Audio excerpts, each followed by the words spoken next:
ಬಳಿ ಹೋಗಿ ಕೆಲವು ಕಳಪೆ ಕೆಲಸಗಳನ್ನು ಮಾಡಿ ಬೇರೆಯವರು ಸಹ ನಿಜವಾಗಿ ಯಾರು ಕೆಲಸ ಮಾಡ್ತಾ ಇದ್ರು ಅವ್ರಿಗೂ ಸಹ ಕೆಟ್ಟ ಹೆಸರನ್ನು ತಗೊಂಡ್ಬರ್ತಾ ಇದ್ದಾರೆ. ಇದನ್ನ ನಾವು ಎಲ್ಲರೂ ಪರಿಗಣಿಸಬೇಕಾಗುತ್ತೆ.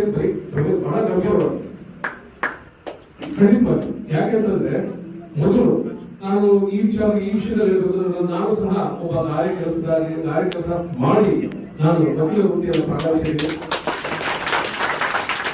ನನ್ನ ತಂದೆಯವರು ಸಹ ಗಾರೆ ಮೇಸ್ತ್ರಿಯಾಗಿ ಕೆಲಸ ಮಾಡಿದ್ರು. ಬಹುಶಃ ಚಿರಪರಿಚಿತ ನೀವಿ ನಂಜುಂಡಪ್ಪ ಅಂತ ಹೇಳಿ ನಾನು ಅವರ ಜೋಡಿನ ಪುತ್ರ. ನಾನು ನನ್ನ ಬಿಡುವಿನ ವೇಳೆಯಲ್ಲಿ ಶಾಲಾ ಸಮಯದಲ್ಲಿ ಕಾಲೇಜ್ ಹೋಗುವ ಸಂದರ್ಭದಲ್ಲಿ ಈವನ್ ನಾನು ಎಲ್ಎಲ್ಬಿ ಮಾಡುವ ಸಂದರ್ಭದಲ್ಲೂ ಸಹ ನನಗೆ ವೆಕೇಶನ್ ಏನು ನಮಗೆ ರಜೆ ಸಿಗುತ್ತಲ್ಲ ಆ ಸಂದರ್ಭದಲ್ಲೂ ಸಹ ನಾನು ಗಾರೆ ಕೆಲಸವನ್ನು ಮಾಡಿ ನಮ್ಮ ತಂದೆಯ ಕಷ್ಟವನ್ನ ಕಣ್ಣಾರೆ ನೋಡಿ ಅನುಭವಿಸಿ ಎಲ್ಲರ ಕಷ್ಟವನ್ನು ನಾನು ಮುಗಿಸಿರುವಂತ ವ್ಯಕ್ತಿಗಳು. ಇವತ್ತು ಏನು ನನ್ನ ತಂದೆಯವರು ಓದಿಸಿದ್ರು, ಅನಕ್ಷರಸ್ಥರಾಗಿದ್ರು, ಓದಿಸಿ ನಮ್ಮನ್ನು ಹಂತಕ್ಕೆ ತೆಗೆದುಕೊಂಡು ತಲುಪಿಸಿದ್ದಾರೆ. ನಾವು ಅವರಿಗೆ ಯಾವತ್ತೂ ಋಣರಾಗುತ್ತೆ. ನನಗೆ ಈ ಗಾರೆ ಕೆಲಸದ ಒಂದು ಋಣ ನನಗೆ ಯಾವತ್ತೂ ಇದೇ ಇರುತ್ತೆ. ಯಾಕೆ ಇರೋದನ್ನ ನಾವು ಅನ್ನ ತಿಂದಿದ್ದೀವಿ. ಸೊ ಹಾಗಾಗಿ ನಿಮಗೆಲ್ಲರಿಗೂ ನಮ್ಮ ಈ ಒಂದು ಗಾರೆ ಕೆಲಸದ ವ್ಯಕ್ತಿಗಳಿರ್ಬೋದು ನಮ್ಮ ಹೃದಯದಲ್ಲಿ ಅತಿ ಒಂದು ಉನ್ನತವಾದಂತಹ ಸ್ಥಾನವನ್ನ ನಾವು ಯಾವತ್ತೂ ಕೊಟ್ಟಿರ್ತೀವಿ. ಅವರಿಗೆ ನಾವು ಸದಾಚಾರವಾಗಿ ಆಗಿರ್ತೀವಿ ಸರ್. ಸೊ ಏನು ಹೇಳಿದೆ, ಸ್ವಲ್ಪ ಮಟ್ಟಿಗೆ ಕೆಲಸ ಕಲ್ತ್ಕೊಂಡ್ಬಿಡ್ತಾರೆ, ಮತ್ತೆ ದೊಡ್ಡ ಕೆಲಸ ಮಾಡ್ಕೊಂಡು ಹೋಗೋದು, ಅವರೊಳಗೆ ಹೋಗೋದು, ಇವೆಲ್ಲವೂ ಸಹ ನಾವು ಕಾಣ್ತಾ ಇದ್ದೀವಿ. ಮೊದಲು ಒಂದು ಸರಿ ಮನೆ ಕಟ್ಟಿದ್ರೆ ಒಂದು 20-30 ವರ್ಷಗಳು ಯಾವ ತಲೆ ಹಾಕ್ತಾ ಇರಲಿಲ್ಲ, ಅಷ್ಟು ಪರ್ಫೆಕ್ಷನ್ ಇರುತ್ತೆ ಕೆಲಸದಲ್ಲಿ. ಈಗ ಮನೆ ಕಟ್ಟಿದ ಆರ್ಥದಲ್ಲಿ ಲೀಕೇಜ್, ಮನೆ ಕಟ್ಟಿದ ಆರ್ಥದಲ್ಲಿ ಕ್ರ್ಯಾಕ್ಸ್, ಇವೆಲ್ಲ ಆಗ್ತಾ ಇರೋದು ಯಾವ್ದು ಆಗ್ತಾ ಇದೆ? ನಮ್ಮಲ್ಲಿ ಪರಿಣಿತಿಯ ಕಡಿಮೆ, ಎಕ್ಸ್ಪೀರಿಯನ್ಸ್. ಮತ್ತೆ ನಾವು ಜೂನಿಯರ್ ಆಗಿ ಕೆಲಸ ಮಾಡ್ತಿರ್ತೀವಲ್ಲ, ಎಡ್ವೊಕೇಟ್ ಜೂನಿಯರ್ ಆಗಿ ಇರ್ತಿದ್ವಿ, ಮೇಸ್ತ್ರಿಗಳಾಗಿ ಕೆಲಸ ಮಾಡ್ತಾ ಇದ್ದೀವಲ್ಲ, ಅವಾಗ ಸರಿಯಾದ ರೀತಿಯಲ್ಲಿ ಕಲ್ತ್ಕೊಳ್ಳೋದಿಲ್ಲ. ಆತರವಾಗಿ ದುಡ್ಡು ಸಂಪಾದನೆ ಮಾಡಬೇಕು, ಆತರವಾಗಿ ಬೆಳೆದುಕೊಳ್ಬೇಕು. ದೈವ ಕೆಲಸ ಮಾಡಕ್ ಹೋಗ್ಬೇಕು. ನಾವು ಸಂಪೂರ್ಣವಾಗಿ ಪರಿಣಿತಿಯನ್ನು ಪಡೆದು ಕೆಲಸವನ್ನು ಮಾಡಿದ್ರೆ ದುಡ್ಡಿಗೆ ಹುಡುಕೊಂಡು ಬರುತ್ತೆ. ನೀವು ಯಾರತ್ತೂ ಹೋಗೋ ಅವಶ್ಯಕತೆ ಇರೋದಿಲ್ಲ. ನಿಮ್ಮ ಬಳಿ ದೇವರು ನಿಮಗೆ ಒಳ್ಳೆ ಕೆಲಸವನ್ನು ಕೊಡ್ತಾರೆ, ಜೊತೆಗೆ ಲಕ್ಷ್ಮಿಯೂ ಸಹ ನಿಮ್ಮ ಮನೆ ಬಾಗಿಲಿಗೆ ಬಂದು ನಿಂತ್ಕೊಳ್ಳೋದು. ಹಾಗಾಗಿ ಪ್ರತಿಯೊಬ್ಬರು ಕೆಲಸದ ಪರಿಣಿತಿಯನ್ನು ಪಡೆಯಿರಿ, ಬಹಳಷ್ಟು ಎತ್ತರವಾಗಿ ಬೆಳೆಯುತ್ತೀರ. ಈ ಪರಿಣಿತಿ ಇಲ್ಲ ಅಂತಂದ್ರೆ ನಾವು ಸಂಪೂರ್ಣವಾಗಿ ಒಂದು ಬಿಲ್ಡಿಂಗ್ ಗೊತ್ತಾಗುತ್ತೆ, ನೆಕ್ಸ್ಟ್ ಬಿಲ್ಡಿಂಗ್ ಹೇಳ್ಕೊಂಡು ಇಂಥವು ಹಾಳು ಮಾಡಬೇಕು, ಬಿಲ್ಡಿಂಗ್ ಹಾಳು ಮಾಡೋದು ಅಂತ. ಯಾಕಂದ್ರೆ ಪ್ರತಿಯೊಬ್ಬರು ದುಡ್ಡು ಹಾಕ್ತಾರೆ, ಕಷ್ಟ, ಅವ್ರು ಕಷ್ಟ ಆಗ್ತದೆ ದುಡ್ಡು ಹಾಕಿರ್ತಾರೆ. ಸೊ ಹಾಗಾಗಿ ಕೆಲಸವನ್ನ ತಿಳ್ಕೊಳ್ಳುವುದಕ್ಕಿಂತ ಮೊದಲು ನಾವೆಲ್ಲರೂ ಸಹ ಒಂದು ಪರಿಣಿತಿ ಪಡೆದಿರುವಂತಹ ವ್ಯಕ್ತಿಗಳ ಮುಂದೆ ಹೋಗಿ ಆಮೇಲೆ ಪರಿಣಿತಿ ಪಡೆದಿರುವಂತಹ ವ್ಯಕ್ತಿಗಳ ಜೊತೆ ನಾವು ಬಹಳಷ್ಟು ನೀವು ಹೆಚ್ಚು ಕಲ್ತ್ಕೊಳ್ತಾ ಹೋಗ್ತಾ ಇರ್ತೀವಿ. ನಿಮ್ಮ ಕೆಲಸದವರು ಅಷ್ಟೇ ಶಿಸ್ತುಬದ್ಧವಾಗಿ ಕೆಲಸ ಮಾಡ್ಕೊಳ್ಳಿ. ನಾವು ಕೆಳಗಡೆ ನೋಡ್ತಾ ಹೋಗ್ತಾ ಇದ್ದೀವಿ, ಬಹಳಷ್ಟು ಕೆಟ್ಟ ಚಟಗಳಿಗೆ ದಾಸರಾಗಿದ್ದೀವಿ. ಇದು ವಾಸ್ತವ, ನಾವು ಒಪ್ಕೊಳ್ಳೇಬೇಕಾಗಿದೆ.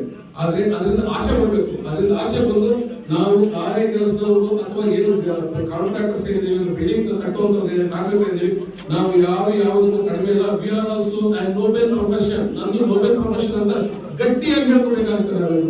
ನಮ್ಮದು ಗೌರವಾನ್ವಿತವಾಗಿರುವಂತ ಕೆಲಸ ಗಾರೆ ಕೆಲಸ ಅಂತಂದ್ರೆ ಅಷ್ಟು ಸಾಮಾನ್ಯ ಕೆಲಸ ಫಸ್ಟ್ ತಿಳ್ಕೊಳ್ಳಬೇಕು. ಯಾವಾಗ ನಾವು ಆ ಕೆಲಸಕ್ಕೆ ನಾವು ಗೌರವ ಕೊಡ್ತೀವೋ ನಮ್ಮ ನಡವಳಿಕೆಯಲ್ಲೂ ಸಹ ಬದಲಾವಣೆಗಳಾಗುತ್ತೆ.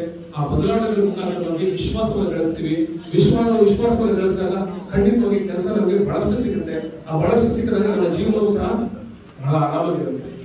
ಸೊ ಹಾಗಾಗಿ ನಾವು ಕಾರ್ಮಿಕರು ಬಹಳ ತಿಳ್ಕೊಬೇಕಾಗಿರುವ ವಿಚಾರ ಇದಾಗಿ ಮುಖ್ಯ. 41ನೇ ಕಾರ್ಮಿಕ ದಿನಾಚರಣೆ ಗೊತ್ತಿದೆ ಯಾವ್ದಾದ್ರು? 141ನೇ ಕಾರ್ಮಿಕ ದಿನಾಚರಣೆ ಇದರ ಭಾರತದಲ್ಲಿ ಮೊಟ್ಟ ಮೊದಲ ಬಾರಿಗೆ ಮದ್ರಾಸಲ್ಲಿ ಮಾಡ್ತಾರೆ 1923ರಲ್ಲಿ. ನಮ್ಮ ಅಧ್ಯಕ್ಷರಿಗೆ ಶಿಕಾಗೋ ಅಮೆರಿಕಾದಲ್ಲಿ 1983 ಇವೆಲ್ಲ ನಡೆಯಿತು. ಭಾರತದಲ್ಲಿ ಮೊಟ್ಟ ಮೊದಲ ಬಾರಿಗೆ 1923ರಲ್ಲಿ ಮದ್ರಾಸ್ನಲ್ಲಿ ಮೊದಲ ಬಾರಿಗೆ ಶುರು ಮಾಡ್ತಾರೆ. ಕಾರಣ ಕಾರಣ ಏನಂದ್ರೆ ಪ್ರತಿಯೊಬ್ಬರು ಮೊದಲು 10 ಗಂಟೆಗಳ ಕಾಲ ಕೆಲಸ ಮಾಡ್ತಾ ಇದ್ರು, 12 ಗಂಟೆಗಳ ಕೆಲಸ ಮಾಡ್ತಾರೆ, ಶೋಷಣೆಗಳು ಆಗ್ತಾ ಇದ್ರು. ಈ ಶೋಷಣೆಗಳನ್ನ ತಪ್ಪಿಸಿಕೊಳ್ಳೋದಕ್ಕೋಸ್ಕರ ಅದನ್ನು ಖಂಡಿಸ್ತಾ ಎಲ್ಲರೂ ಸೇರಿ 8 ಗಂಟೆಗಳ ಕಾಲ, ಯಾಕೆ ಬೇರೆ ಬೇರೆ ಪ್ರೊಫೆಷನ್ಗಳಲ್ಲಿ ಎಲ್ಲರೂ ಹೋದಾಗ 6 hours 8 hours 5 hours ಅಂತಿದೆ. ನಮ್ಗೆ ಯಾಕಿಲ್ಲ ಸ್ವಾಮಿ, ನಾವು ಮನುಷ್ಯರು, ನಾವೇ ಮನುಷ್ಯಲ್ವೇನ್ರಿ? ಕಾರ್ಮಿಕರು ಸಹ ಮನುಷ್ಯ ಅಲ್ವಾ? ಸೊ ಅವರ ಒಂದು ಕಷ್ಟವನ್ನ ಗಮನದಲ್ಲಿ ಇಟ್ಕೊಂಡು ಇಂಥ ಒಂದು ಉತ್ತಮವಾದಂತಹ ದಿನವನ್ನ ಹೋರಾಟವನ್ನ ಮಾಡಿ ಈ ಒಂದು ಕಾರ್ಮಿಕ ದಿನಾಚರಣೆಯನ್ನ ಆಚರಣೆಗೆ ತಗೊಂಡು ಬಂದ್ರೆ ನಾವು 8 ಗಂಟೆಗಳ ಕಾಲ ನಮಗೆ ಏನು ಕೆಲಸ ಮಾಡಬೇಕು ಇದೆಯೋ ಅದನ್ನ ನಿಗದಿಯಾಗಿದೆ. ಸೊ ಯಾರೇ ಆಗಲಿ ಕಾನೂನಿನ ಅಡಿಯಲ್ಲಿ 8 ಗಂಟೆಗಳ ಮಾತ್ರ, ಅದಕ್ಕಿಂತ ಜಾಸ್ತಿ ಮಾಡೋದಕ್ಕೆ ಒತ್ತಾಯ ಮಾಡೋ ಹಾಗಿಲ್ಲ. ನಿಮ್ಮನ್ನು ಯಾರೇ ಒತ್ತಾಯ ಮಾಡೋದಿಲ್ಲ. ಅಂತ ಸಮಸ್ಯೆಗಳು ಬಂದಾಗ ನಾವು ಕಾನೂನಿನ ರಕ್ಷಣೆಯನ್ನು ಸಹ ಪಡೆದುಕೊಳ್ಳಬೇಕು. ಸೊ ಹಾಗಾಗಿ ಬಂಧುಗಳೇ, ನೀವೆಲ್ಲರೂ ಸಹ ಅತಿ ಕಷ್ಟಗಳಿಂದ ಈ ಕೆಲಸಗಳನ್ನು ಕಲ್ತ್ಕೊಂಡು ಹಾರ್ಡ್ ವರ್ಕ್ ಮಾಡಿ ಮೇಲೆ ಬರ್ತಾ ಇರ್ತಾ ಅದನ್ನು ಸದಾ ಉಳಿಸ್ಕೊಳ್ಳಿ, ನಂಬಿಕೆ ಬೆಳೆಸ್ಕೊಳ್ಳಿ, ಎಲ್ಲ ನಂಬಿಕೆ ಬೆಳೆಸ್ಕೊಂಡು ಸಮಾಜಕ್ಕೆ ನಮ್ಮ ಕಾರ್ಮಿಕರು ಸಹ ಒಂದು ಮಾದರಿಯಾಗಿರ್ಬೇಕು ಅನ್ನೋದು ನನ್ನ ಆಸೆ. ಹಾಗೂ ನೀವೆಲ್ಲರ ಬಗ್ಗೆ ಅನ್ಸುತ್ತೆ. ನಾಳೆ ನಿಮ್ಮ ಮಕ್ಕಳು, ನಾನು ಇವಾಗ ನನ್ನ ತಂದೆಯವರು ಗಾರೆ ಕೆಲಸ ಮಾಡ್ತಾ ಇದ್ರು ಅಂತ ಹೇಳ್ಕೊಂಡು ನಾನೇನು ಹೆಮ್ಮೆ ಪಡ್ತಿದ್ದೋ, ನಿಮ್ಮ ಮಕ್ಕಳು ಸಹ ನನ್ನ ತಂದೆ ಕಾರ್ಮಿಕರಾಗಿದ್ರು, ಗಾರೆ ಕೆಲಸ ಮಾಡ್ತಾ ಇದ್ರು, ಮತ್ತೆ ಕರೆಂಟ್ ಕೆಲಸ ಮಾಡ್ತಾ ಇದ್ರು ಅನ್ನೋದ್ರ ವಿಷಯ ಹೆಮ್ಮೆ ಅಂತ ಹೇಳ್ಕೋಬೇಕು. ಆ ಮಟ್ಟಕ್ಕೆ ನೀವು ನಿಮ್ಮ ವೃತ್ತಿಯನ್ನು ಗೌರವಿಸಿ ಕೆಲಸವನ್ನು ಮಾಡಬೇಕಾಗಿ ನಮಗೆ ವಿನಂತಿಸ್ಕೊಳ್ತೀನಿ. ಈ ಒಂದು ಸದುಪಯೋಗ ಸಣ್ಣ ಮಾತುಗಳನ್ನ ಹೇಳೋದಕ್ಕೆ ನಾನು ಅವಕಾಶ ಕೊಡುವಂತ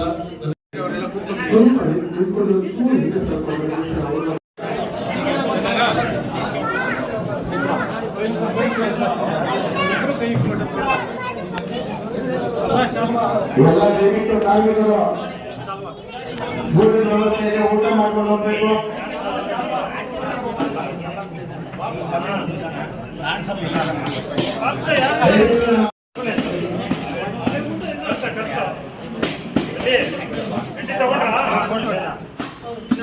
ಮಹಿಳೆಯರಿಗೆ ಸನ್ಮಾನ ಮಾಡಿದೆ. ದಯವಿಟ್ಟು ಪತ್ರಕರ್ತರ ಎಲ್ಲರನ್ನೂ ವೇದಿಕೆ ಕರೆದು ಸನ್ಮಾನ ಕೊಟ್ಟು ಒಂದೇ ಸಮರ್ಪಿಸಬೇಕು. ಪದಾಧಿಕಾರಿಗಳು ಎಲ್ಲರೂ ಬಂದು ಅಶೋಕ್ ರಾಜ್ಯ ಹಾಗೂ ಕನ್ನಡ ಪದಾಧಿಕಾರಿಗಳು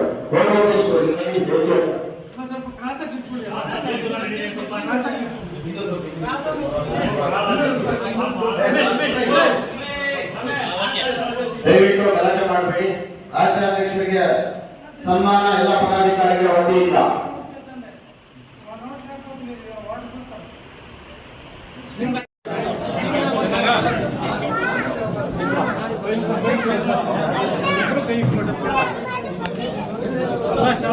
ಎಲ್ಲ ದಯವಿಟ್ಟು ಕಾರ್ಮಿಕರು ಊರಿನ ವ್ಯವಸ್ಥೆಗೆ ಊಟ ಮಾಡ್ಕೊಂಡು ಹೋಗ್ಬೇಕು.